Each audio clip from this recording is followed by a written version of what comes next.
একটু ধরেন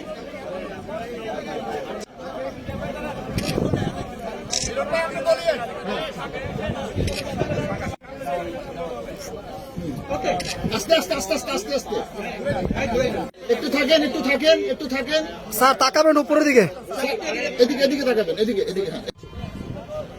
এই পিছনে লাফাই কেন, হাত উঁচ করে কেন? এটা কি জায়গা নাকি হাত উঁচ করার জায়গা? হাত নামান, আবার হাত উঁচ করে।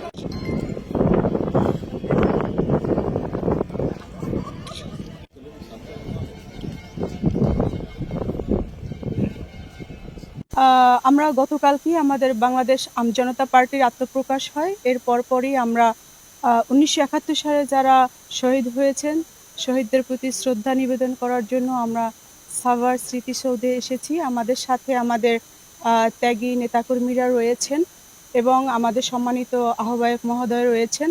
আমরা ভাষা আন্দোলনের শহীদদেরকে স্মরণ করছি যারা ভাষার জন্য শহীদ দিয়েছেন। 71 সালে যারা আন্দোলন করেছেন এবং যাদের জীবনের বিনিময়ে আজকে আমরা বাংলাদেশ নামক একটি স্বাধীন ভূখণ্ড পেয়েছি। সেই সাথে 24শে যে জুলাই আন্দোলন হয়েছে, যারা শহীদ হয়েছেন তাদেরকেও গভীরভাবে শ্রদ্ধা জ্ঞাপন করছি এবং আহত যারা অবস্থায় আছেন, যারা এখন গাজী অবস্থায় আছেন, তাদেরকেও আমরা গভীরভাবে শ্রদ্ধা জ্ঞাপন করছি এবং আমরা বাংলাদেশ আমজনতা পার্টির পক্ষ থেকে তাদের প্রতি দায় আমাদের রয়েছে। সেই দায়বদ্ধতার জায়গা থেকে তাদেরকে নিয়ে আমাদের পরিকল্পনা রয়েছে। সেই পরিকল্পনা মাফিক আমরা সামনে এগিয়ে যাব।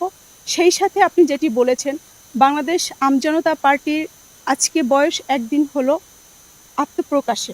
সেই জায়গাটা থেকে দ্বিতীয় দিনে আমরা শহীদদেরকে স্মরণ করেছি। আমাদের আকাশসীমা, নৌসীমা এবং স্থলবন্দর প্রতিটা ইঞ্চি ইঞ্চি মাটি বাংলাদেশের মানুষ যেন স্বাধীনভাবে সেটি বসবাস করতে পারে, স্বাধীনভাবে যেন অক্সিজেন নিতে পারে এবং স্বাধীনতার স্বাদ যেন পেতে পারে, সেটার জন্য বদ্ধপরিকর। এবং সেই সাথে বাংলাদেশ আমজনতা পার্টি ফিনান্সিয়াল ফ্রিডমের লক্ষ্যে কাজ করবে। আমরা মনে করি যে আমরা বাংলাদেশের সাধারণ মানুষের জনগণের কথা আমাদের প্ল্যাটফর্মের মাধ্যমে আমরা সবার কাছে তুলে ধরবো। শুধু তুলেই ধরবো না, আমরা তাদের আশা আকাঙ্ক্ষার বাস্তবায়ন করব। আর এই জন্য আমাদের দলের নাম আমি আজ থেকে 2 বছর আগে চিন্তা করে রেখেছি। এই নাম আমার মনে আছে, প্রথম যখন আমি বাংলাদেশের রাজনীতি দল করব ইচ্ছা পোষণ করি 2022 সালের মে মাসে, তো তখন থেকে আমি চিন্তা করেছি যে আমার দলের নাম হবে বাংলাদেশ আমজনতা পার্টি। আমি সাধারণ মানুষের কথা বলবো, সাধারণ মানুষকে আমার এই মঞ্চে বলার সুযোগ দেব এবং সত্যিকার অর্থে সাধারণ মানুষের যত ইচ্ছা আছে আমার এই মঞ্চে প্রকাশিত হবে এবং আমরা এটা বাস্তবায়নে কাজ করব। জুলাই বিপ্লব সত্যিকার অর্থে বলতে গেলে কি আমাদের এই মহান স্বাধীনতার যে উদ্দেশ্য, যে লক্ষ্য, যে কারণে 71-এ মুক্তিযোদ্ধারা প্রাণ দিয়েছে, তাদের সে উদ্দেশ্য প্রতিফলিত করার জন্য এই যে মুক্তি সেনা যারা জুলাই 24-এর যারা, আমি এদেরকেও মুক্তি সেনা বলবো, তাদের অবদান আমরা কখনো ভুলব না। এই শহীদদের প্রতি আমার গভীর শ্রদ্ধা।